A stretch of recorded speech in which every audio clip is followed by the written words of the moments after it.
Hi ಎಲ್ರಿಗೂ ಹೇಗಿದ್ದೀರಾ? ಬನ್ನಿ ಇವತ್ತು ತಿರುಪತಿ ತಿಮ್ಮಪ್ಪಂಗೆ ಇಷ್ಟವಾದ ನೈವೇದ್ಯಗಳಲ್ಲಿ ಇದು ಕೂಡ ಒಂದು ಉದ್ದಿನ ವಡೆ ಅಂತ ಹೇಳ್ತಾರೆ. ಕಪ್ಪು ಉದ್ದಿನ ಕಾಳಲ್ಲಿ ಮಾಡುವಂತ ವಡೆ ಇದು. ದೇವರಿಗೆ ತುಂಬಾ ಇಷ್ಟವಾದ ನೈವೇದ್ಯ ಅಂತಾನೂ ಹೇಳ್ತಾರೆ. ಬನ್ನಿ ಇದನ್ನ ಮನೇಲಿ ನಾವು ಹೇಗೆ ಮಾಡೋದು ಅಂತ ನೋಡ್ಕೊಂಡ್ ಬರೋಣ. ನೋಡಿ ಮೊದಲಿಗೆ 1 ಕಪ್ ಆಗೋಷ್ಟು ಉದ್ದಿನ ಕಾಳನ್ನ ತಗೊಳ್ತಾ ಇದ್ದೀನಿ. ಇದಕ್ಕೆ ಉದ್ದಿನ ಕಾಳನ್ನೇ ತಗೋಬೇಕು, ಉದ್ದಿನ ಬೇಳೆನ ತಗೋಬಾರ್ದು. ಈ ಉದ್ದಿನ ಕಾಳನ್ನ ನೀಟಾಗಿ ತೊಳೆದ್ಬಿಟ್ಟು ಒಂದು 2-3 ಸಲ ಕಮ್ಮಿ ಅಂದ್ರು 12 ಅವರ್ ಇಲ್ಲ 8 ಅವರ್ ಆದ್ರೂ ನೆನೆಸ್ಕೋಬೇಕು. ನೀವು ಎಷ್ಟು ಚೆನ್ನಾಗಿ ನೆನೆಸ್ಕೊಳ್ತಿರೋ ವಡೆ ಅನ್ನೋದು ಅಷ್ಟು ಚೆನ್ನಾಗಿ ಬರುತ್ತೆ. ನಾನಿಲ್ಲಿ ಫುಲ್ ಡೇ ನೆನೆಸಿದ್ದೆ. ಸೊ ನೋಡಿ ಫುಲ್ ಡೇ ನೆನೆಸಿರುವಂತ ಉದ್ದಿನ ಕಾಳು ಇದು. ಇದನ್ನ ಸ್ವಲ್ಪನೂ ನೀರು ಇಲ್ದಿರೋ ಹಾಗೆ ಬಸ್ಕೊಂಡು ಸ್ವಲ್ಪನೂ ನೀರು ಹಾಕೊಳ್ದಾಗೆ ಇದನ್ನ ರುಬ್ಬಬೇಕಾಗತ್ತೆ. ನೀರು ಹಾಕೊಂಡ್ರೆ ವಡೆ ಅನ್ನೋದು ಚೆನ್ನಾಗಿ ಬರಲ್ಲ ನಿಮ್ಗೆ. ನಿಮಗೆ ತಿರುಪತಿಲಿ ಏನ್ ಸಿಗುತ್ತೆ ಅದೇ ರೀತಿ ಬೇಕು ಅಂತಂದ್ರೆ ಈ ರೀತಿ ಮಾಡ್ಕೋಬೇಕು. ಇದನ್ನ ತುಂಬಾ ನುಣ್ಣಕ್ಕೆ ರುಬ್ಬಾರ್ದು, ತರ್ತರಿಯಾಗಿ ರುಬ್ಕೋಬೇಕಾಗತ್ತೆ. ಬೇಳೆ ಬೇಳೆ ಕಾಣಿಸ್ತಾ ಇರ್ಬೇಕು ಆ ರೀತಿ ಗಟ್ಟಿಯಾಗಿ ನೋಡಿ ಈ ರೀತಿ ರುಬ್ಕೊಂಡು ಸೈಡ್ ಇಟ್ಕೊಳ್ಳೋಣ. ಈಗ ಇದಕ್ಕೆ ಸ್ವಲ್ಪ ಮೆಣಸು ಅಂದ್ರೆ 3 ಸ್ಪೂನ್ ಆಗೋಷ್ಟು ಮೆಣಸು, 1.5 ಸ್ಪೂನ್ ಆಗೋಷ್ಟು ಜೀರಿಗೆನ ಹಾಕೊಳ್ತಾ ಇದ್ದೀನಿ. ಮೆಣಸು ಅನ್ನೋದು ಕ್ವಾಂಟಿಟಿ ಹೆಚ್ಚಿಗೆ ಇರಬೇಕು. ಇದನ್ನ ಕುಟ್ಕೋಬೇಕು. ಇದ್ರ ಜೊತೆಗೆ ಸ್ವಲ್ಪ ಉಪ್ಪು ಹಾಗೆ ಹಿಂಗು.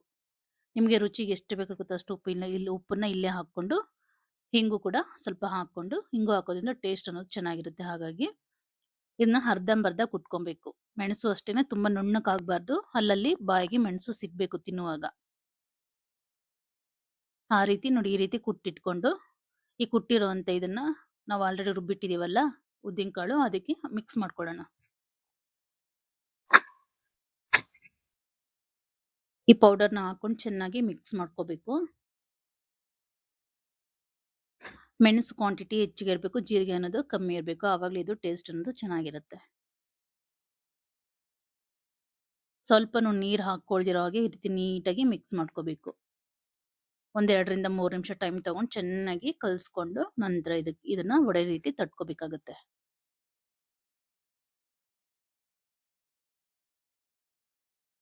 ಈ ರೀತಿ ಕೈಯಲ್ಲಿ ಚೆನ್ನಾಗಿ ನಾದಿ ಅದು ಚೆನ್ನಾಗಿ ಮಿಕ್ಸ್ ಆಗ್ಬೇಕಲ್ವಾ, ಹಾಗಾಗಿ ಚೆನ್ನಾಗಿ ನಾದ್ಬಿಟ್ಟು ನಂತರ ನಾವು ಇದನ್ನ ವಡೆ ಮಾಡ್ಕೊಳ್ಳೋಣ.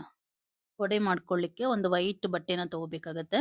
ಆಲ್ರೆಡಿ ನೀಟಾಗಿ ತೊಳ್ದಿರೋ ಅಂತ ಬಟ್ಟೆನ ತಗೊಂಡು ಒದ್ದೆ ಇರಬೇಕು, ಬಟ್ಟೆ ಅನ್ನೋದು ಒದ್ದೆ ಇರಬೇಕು. ಹಾಗೇನೆ ಸ್ವಲ್ಪ ನೀರು ಇಟ್ಕೊಂಡು ಕೈನ ಡಿಪ್ ಮಾಡ್ಕೊಂಡು ನೀರಲ್ಲಿ ಉಂಡೆಗಳನ್ನ ಮಾಡ್ಕೊಂಡು ನಾರ್ಮಲ್ ನಾವು ಏನ್ ಹೇಳ್ತಾರೆ ನಿಪ್ಪಟ್ಟು ಅಥವಾ ಮದ್ದೂರು ವಡೆ ಎಲ್ಲ ಮಾಡ್ಕೊಳ್ತೀವಲ್ಲ ಅದೇ ರೀತಿ ತಟ್ಕೋಬೇಕು. ಸ್ವಲ್ಪ ತಿಕ್ಕಾಗಿರ್ಬೇಕು.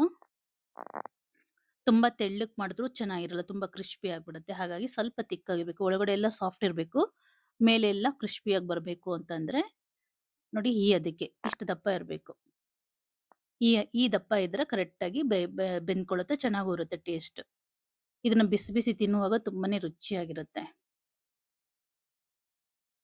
ನೋಡಿ ಎಣ್ಣೆ ಕಾದಿದೆ, ಮೀಡಿಯಂ ಫ್ಲೇಮಲ್ಲಿ ಇಟ್ಕೊಂಡಿದ್ದೀನಿ. ಮೀಡಿಯಂ ಫ್ಲೇಮಲ್ಲಿ ಇಟ್ಕೊಂಡು ಎರಡೂ ಕಡೆ ಚೆನ್ನಾಗಿ ಗೋಲ್ಡನ್ ಬ್ರೌನ್ ಬರೋವರೆಗೂ ಚೆನ್ನಾಗಿ ಬೇಯಿಸ್ಕೋಬೇಕು. ನಾವು ವಡೆ ಹಾಕಿದ್ಮೇಲೆ ಅದಾಗದ ಮೇಲೆ ತೇಲಿ ಬರ್ಬೇಕು. ಈ ರೀತಿ ತೇಲಿ ಬಂದ್ಮೇಲೆನೆ ನಾವು ಉಲ್ಟನ ಮಾಡ್ಬೇಕು. ಮೊದಲೇ ನಾವು ಅದನ್ನ ಮಾಡಕ್ ಹೋಗ್ಬಾರ್ದು. ನಾವು ವಡೆ ಹಾಕಿದ್ಮೇಲೆ ಅದೇ ಮೇಲೆ ತೇಲಿ ಬರುತ್ತೆ. ನೋಡಿ ಈ ರೀತಿ ಕಲರ್ ಬರಬೇಕು, ಒಳ್ಳೆ ಕಲರು. ಈಗ ಕರೆಕ್ಟಾಗಿ ಬೆಂದಿದೆ ಅಂತ ಅರ್ಥ. ನಮಗೆ ವಡೆ ಬೇಯಿಸೋದ್ರಲ್ಲಿ ಅಷ್ಟೇ ಟೈಮ್ ತಗೊಳ್ಳೋದು, 10 ರಿಂದ 12 ನಿಮಿಷ ಟೈಮ್ ತಗೊಳುತ್ತೆ. ಬಟ್ ಹೆಲ್ದಿ ಆಗಿರುತ್ತೆ, ಹಾಗೆ ರುಚಿಯಾಗಿರುತ್ತೆ. ದೇವರಿಗೆ ನೈವೇದ್ಯ ಮಾಡ್ಲಿಕ್ಕೂ ಚೆನ್ನಾಗಿರುತ್ತೆ. ನೋಡಿ ಈಗ ತಿರುಮಲ ವಡ ರೆಡಿಯಾಗಿದೆ. ತಿರುಪತಿ ತಿಮ್ಮಪ್ಪಂಗೆ ಇಷ್ಟವಾದಂತ ನೈವೇದ್ಯದಲ್ಲಿ ಇದು ಕೂಡ ಒಂದು. ನಿಮ್ಗೇನಾದ್ರೂ ಈ ರೆಸಿಪಿ ಇಷ್ಟ ಆಗಿದ್ರೆ ಮರಿದೆ ಒಂದು ಲೈಕ್ ಕೊಡಿ. ಹಾಗೆ ಇನ್ನು ಯಾರೆಲ್ಲ ನನ್ನ ಚಾನಲ್ ಸಬ್ಸ್ಕ್ರೈಬ್ ಮಾಡ್ಕೊಂಡಿಲ್ಲ ದಯವಿಟ್ಟು ಸಬ್ಸ್ಕ್ರೈಬ್ ಮಾಡ್ಕೊಳ್ಳಿ. ವಿಡಿಯೋ ಪೂರ್ತಿ ನೋಡಿ, ನಿಮ್ಗೆ ಇಷ್ಟ ಆದ್ರೆ ಮಾತ್ರ ಒಂದು ಲೈಕ್ ಕೊಡೋದನ್ನ ಖಂಡಿತ ಮರಿಬೇಡಿ. Thank you for watching. Bye.